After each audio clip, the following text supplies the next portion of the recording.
Bien, saludos a todos los que estén viendo este video. Voy a explicar brevemente lo que hacemos en el Laboratorio de Química Analítica y Ambiental, para que ustedes se enteren de nuestras líneas de investigación y nuestro aporte a la docencia. A ver, respecto a la química analítica, en realidad esta es una disciplina que cuesta un poco definirla, y ahí, como aparecen en la diapo, dentro de todas las definiciones que existen, quizás la que a mí personalmente más me gusta por lo sintética que es la de Miguel Valcárcel, que es un profesor español, que define la química analítica como la ciencia de la medición química. Y un poquito más extensamente define la química analítica como la ciencia que estudia el conjunto de leyes, principios y técnicas cuya finalidad es la determinación de la composición química de una muestra natural o artificial. La química analítica tiene como varias visiones, ¿no es cierto? Tiene una visión más práctica, que es el análisis químico. Tiene una visión más de ciencia aplicada, que es el desarrollo de métodos analíticos. Y tiene una visión más tecnológica, que es el desarrollo y construcción de instrumentos para análisis. Por ejemplo, si uno se va a la historia, han habido algunos premios Nobel asociados a la química analítica.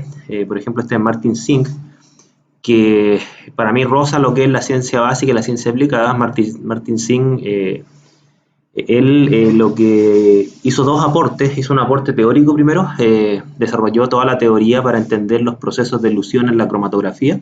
La cromatografía es un método de separación que se conocía desde mucho antes de Martin Singh. Se sabía que funcionaba, pero no se sabía por qué.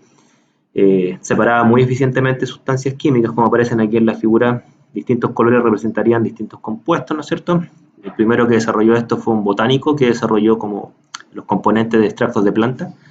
Y Martin Singh desarrolló la teoría del plato teórico equivalente, que es una teoría cromatográfica para comprender por qué la cromatografía funciona tan bien como método de separación. Y además él desarrolló un tipo especial de cromatografía ya a nivel, digamos, metodológico y práctico, que se llama la cromatografía de reparto. Bueno, por esos aportes él recibió el premio Nobel junto con otro colega, el premio Nobel de Química en 1952. La historia de Martin Singh es bien interesante porque después él terminó, digamos, él es fue un profesor de química analítica en el Reino Unido, y él, como después que se ganó el premio Nobel, bueno, se dedicó extrañamente a la economía, una cosa muy extraña. Yo tuve la suerte de hacer un par de investigaciones con el que heredó su cátedra, que se llama George Feldman. Otro ejemplo de premio Nobel en química analítica, ¿no es cierto?, es Koichi Tanaka, que él desarrolló una especie de... Es una mezcla entre tecnología y metodología, ¿no es cierto? Él adaptó una especie de método de ionización láser para lograr separar, digamos, macromoléculas. Siempre la química analítica se ha basado en un método de separación mayormente cromatográfico. Sin embargo, existen algunos métodos que separan en función de la carga. Ionizar una molécula grande y mantenerla ionizada es bastante complicado, y esta persona logró, digamos, desarrollar un método de ionización para utilizar los métodos de separación basado en cargas, ¿no es cierto?, para separar macromoléculas, y por eso se ganó el premio Nobel de Química, porque las aplicaciones que tienen esto en la bioanalítica son gigantes. Y otro ejemplo, para que ustedes entiendan un poco lo que es la química analítica de alto nivel, ¿no es cierto?, está el que desarrolló la polarografía, que es un método de análisis electroquímico, quien recibió el premio Nobel de 1959, ¿no es cierto? Y la electroquímica analítica tuvo un auge gigante en esa época. De hecho, los métodos que, si uno hace la relación entre precio y sensibilidad, es lejos el mejor. Ahora, nosotros en el laboratorio de química analítica, el nuestro, ¿no es cierto?, yo, para explicarles lo que hacemos, lo grafiqué en dos grandes objetivos. El primer objetivo nosotros es un objetivo medio, por así decirlo, metodológico, tecnológico. Nosotros armamos acoplamientos instrumentales, es decir, tomamos tecnología analítica y la vamos uniendo para resolver problemas de análisis químico. Y en base a esos acoplamientos instrumentales desarrollamos métodos analíticos, con los propósitos que hablaba inicialmente el profesor Valcárcel, ¿no es cierto? Desarrollamos métodos analíticos para determinar la composición química de la materia, de muestras naturales y artificiales. ¿Qué preguntas a nosotros nos interesan y las cuales nosotros nos centramos como líneas de investigación? Nos interesa saber cómo se distribuyen, cómo reaccionan y qué efectos generan sustancias químicas en el ambiente, pero no todas las sustancias químicas. Nosotros nos centramos en un pequeño grupo que se los voy a explicar a continuación, un pequeño grupo de sustancias químicas que está relacionado un poco con cómo se distribuyen los elementos en la tabla periódica. Las sustancias químicas que nosotros estudiamos, que se las voy a explicar en las diapos más adelante, ¿no es cierto?, las estudiamos principalmente en tres sistemas materiales, por así decirlo. Primero en sistemas ambientales, que sería este círculo que está acá, ¿no es cierto?, ecosistemas marinos, terrestres, acuáticos, ¿no es cierto? También nos interesa ver cómo se distribuyen, cómo reaccionan y qué efectos generan en sistemas biológicos, particularmente células, tejidos, ¿no es cierto? Un poco para entender los efectos tóxicos que generan varias sustancias químicas de tipo contaminante en el ambiente. Y el tercer sistema que nos interesa son sistemas productivos industriales, de los cuales en este último nosotros, más que hacer líneas de investigación al respecto, nosotros hacemos asesorías y cursos de capacitación y asistencia técnica para empresas que necesiten, digamos, desarrollar métodos de análisis en sus procesos productivos. Es un poco nuestras tres grandes, digamos, tipos de sistemas en los cuales nos centramos. Los dos primeros, que son ambientales y celulares, ahí están nuestras líneas de investigación, en las cuales dirigimos tesis, publicamos, tenemos proyectos de investigación. En el tercero, como les decía, lo movemos más a nivel de asistencia técnica y cursos de capacitación, a pesar que han habido algunas tesis muy puntuales que también hemos desarrollado ahí, siempre que la empresa lo requiera. Estamos súper abiertos a eso. Ahora, ¿qué sustancias químicas nosotros nos centramos en el medio ambiente? Y aquí voy a contarle una breve, digamos, historia para explicarles cuáles son. Nosotros nos centramos en los que se llaman los elementos traza o ultratraza. A ver, para entender lo que es un elemento traza o ultratraza, hay que recordar que los elementos de la tabla periódica, lo que ustedes conocen, ¿no es cierto?, la tabla periódica de Mendeleev, bueno, la diferencia que tienen ellos es respecto a su número atómico. Pero el origen de los elementos de la tabla periódica, su origen es mayormente estelar. Cuando se formó el universo, el elemento que se formó naturalmente fue hidrógeno y un poco de helio, nada más. Los elementos de número atómico mayor se forman, y eso está más o menos ya estudiado y más o menos concluyente, ¿no es cierto?, se forman en lo que son las estrellas. Las estrellas sacan su energía de procesos de fusión nuclear, toman el gas hidrógeno, lo compactan, y lo comienzan a fusionar, los núcleos se comienzan a fusionar y comienzan a formar núcleos de número atómico mayor. Helio, berilio, carbono, todos los que ustedes conocen ya. Y ahí la estrella genera su energía, ¿no es cierto? Son procesos de fusión nuclear los cuales son, digamos, generadores de energía. Lo interesante de esto es que si uno mira la tabla periódica, las estrellas se mantienen generando energía, ¿no es cierto?, mientras van fusionando hidrógeno a todos los elementos de número atómico mayor hasta el hierro. El hierro, el que está acá, ¿no es cierto?, sería el último elemento que se forma mediante procesos de fusión nuclear exotérmico.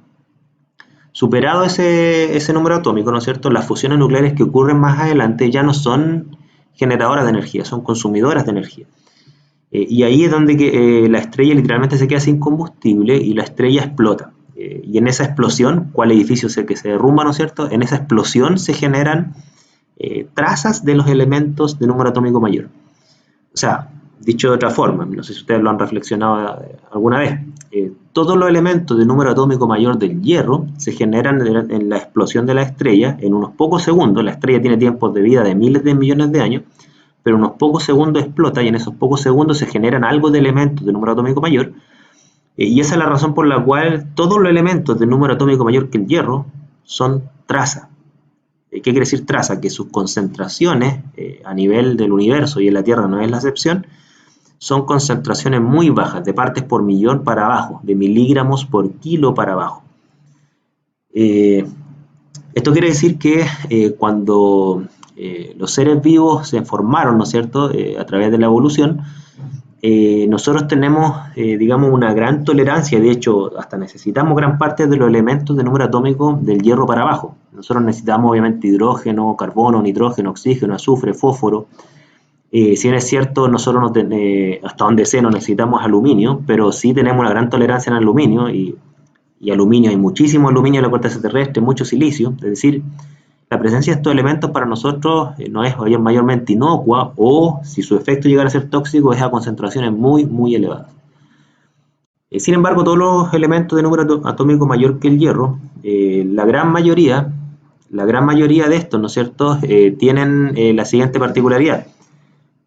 O son no esenciales, o sea, no cumplen ningún rol biológico, o en su defecto, si cumplen un rol biológico, lo cumplen pero a concentraciones muy bajas. Por ejemplo, de todos los elementos de número atómico mayor que el hierro, de los que son naturales, quizás la única excepción que cumplen algún rol biológico, de lo más conocido, el selenio, un poco el cobre, ¿no es cierto? Y quizás se me escapa uno que otro por ahí, pero todo el resto, ¿no es cierto? Si uno empieza a mirar, bueno, el cobalto también tiene una función biológica, ¿no es cierto? Pero a concentraciones muy bajas. El resto de los otros elementos, nosotros o no tienen función biológica, o una concentración de unas pocas partes por millón ya nos es altamente tóxico, como por ejemplo el arsénico, el cadmio, el mercurio, ¿no es cierto?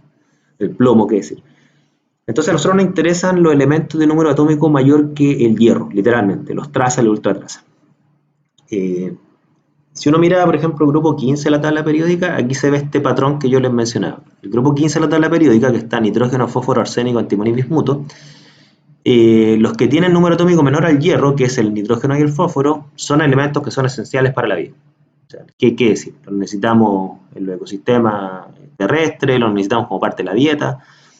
Sin embargo, nos pasamos del fósforo al arsénico, siendo que tiene una química bastante similar en el estado de oxidación 5, ya pasa a ser absolutamente tóxico. El arsénico es un elemento de carácter tóxico, el arsénico 3 es cancerígeno clase 1, junto con el cadmio se consideran de los elementos más tóxicos que existen. El antimonio también tiene cierto grado de toxicidad, no se le conoce ningún rol biológico, y el bismuto está en la duda, o sea, todavía no le he encontrado un rol biológico y tiene cierta toxicidad. Bueno, ¿quiénes somos los integrantes del Laboratorio de Química Analítica? Bueno, somos tres investigadores. Por un lado está Manuel Bravo, Sonia Parra y yo. Nosotros somos tres profesores que hacemos clases en la sección de Química Analítica y además hacemos investigaciones en distintas áreas. Yo les voy a resumir brevemente qué hacemos cada uno de nosotros. Aquí está más o menos nuestra definición de lo que hemos estado, digamos, haciendo como laboratorio a nivel de investigación. Nosotros, además de hacer investigaciones, nosotros recibimos estudiantes a nivel de prácticas, pasantías o proyectos de título, tanto de pregrado como posgrado.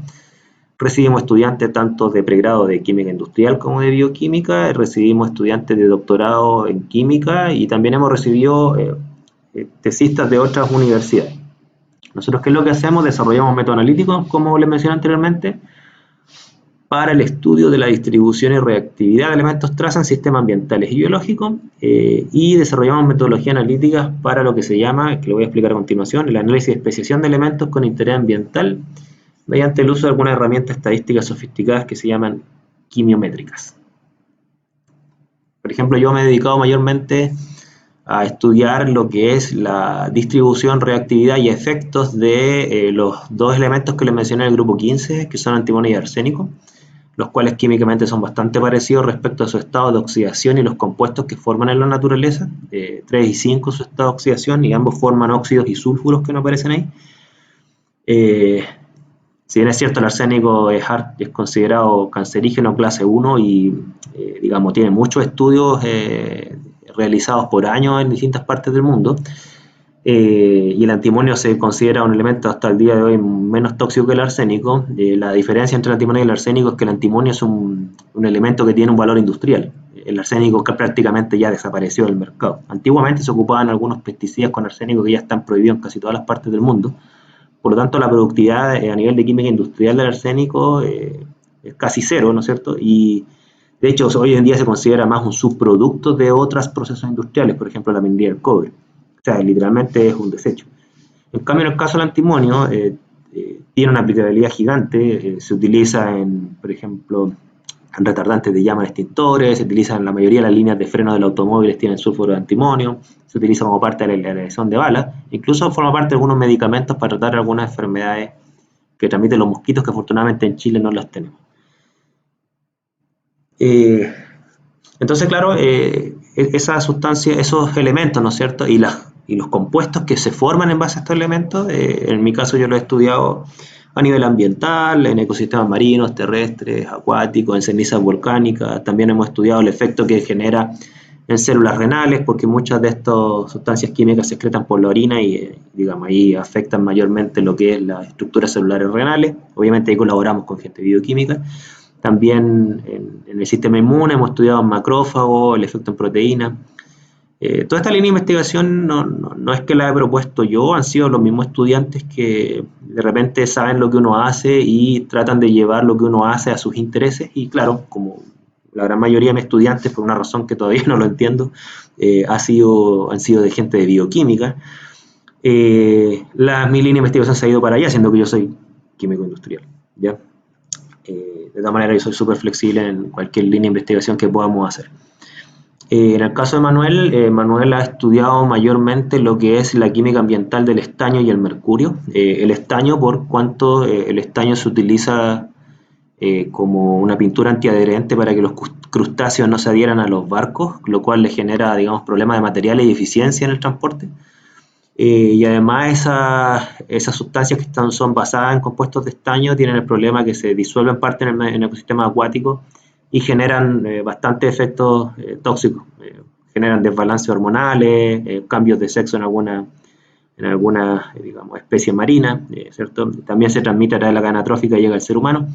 Entonces, bueno, Manuel ahí ha desarrollado métodos analíticos y lo ha aplicado a ecosistemas marinos, también a algunos terrestres, ¿no es cierto?, para estudiar cómo se distribuye, cómo reacciona y qué efectos genera, en este caso, la especie de estaño. Y ha hecho una cosa parecida en el caso del mercurio. ¿Ya? El mercurio,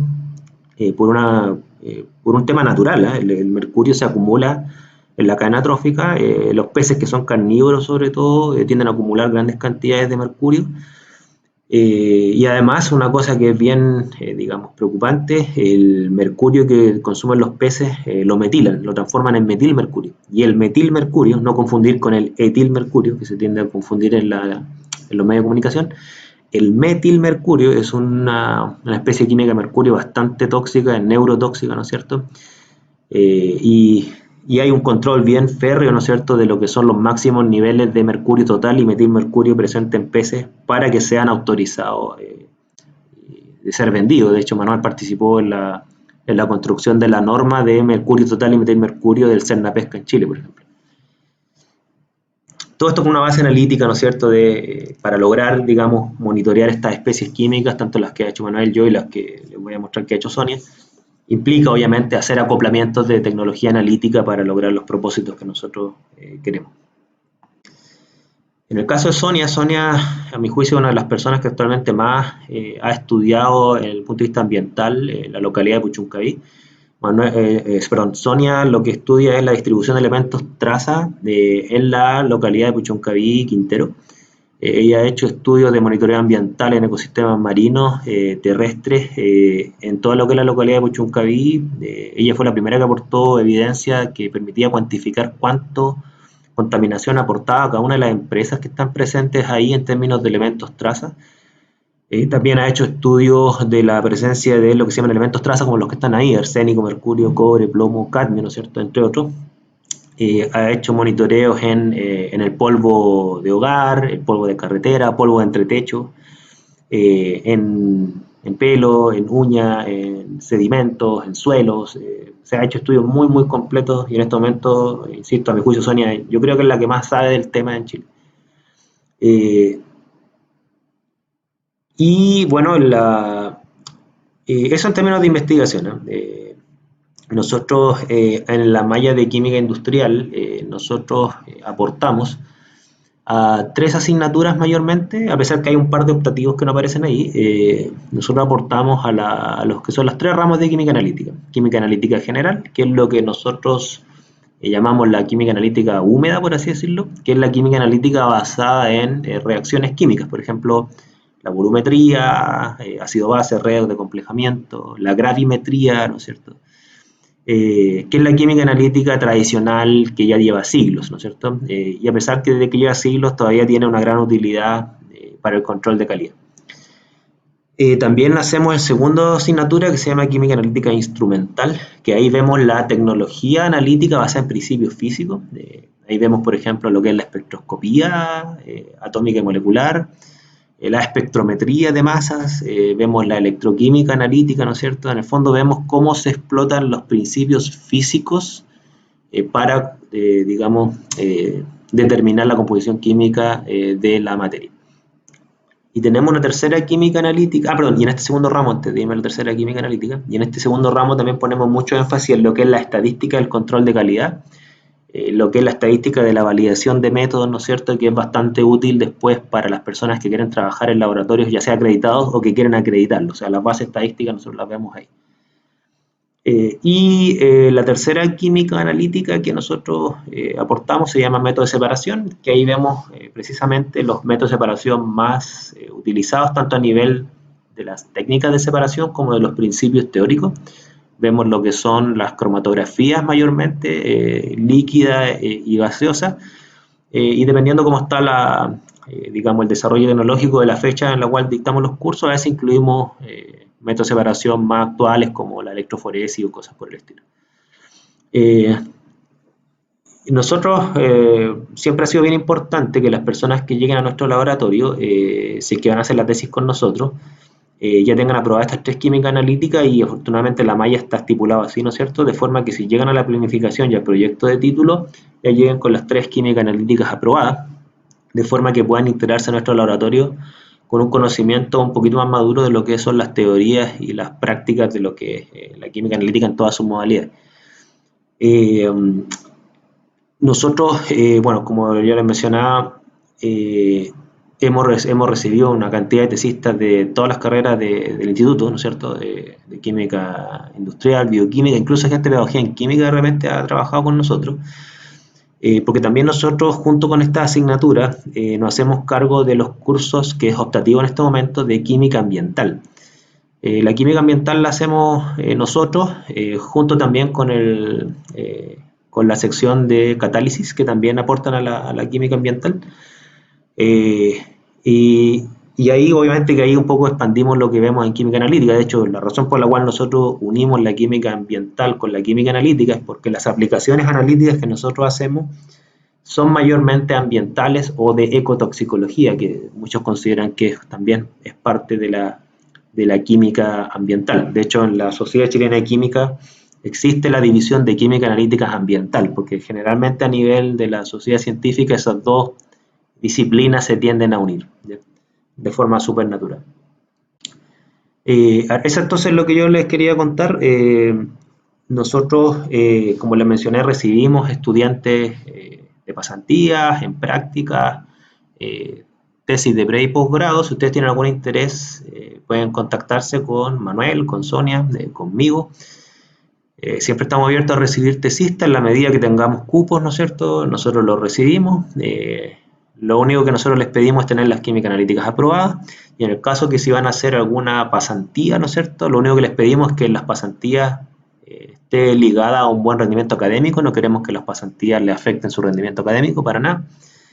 Y si van a hacer prácticas, ¿no es cierto?, normalmente las prácticas por razones de cupo y además por su carga académica, las prácticas tienden a ser entre diciembre y enero o finales de febrero cuando volvemos de vacaciones.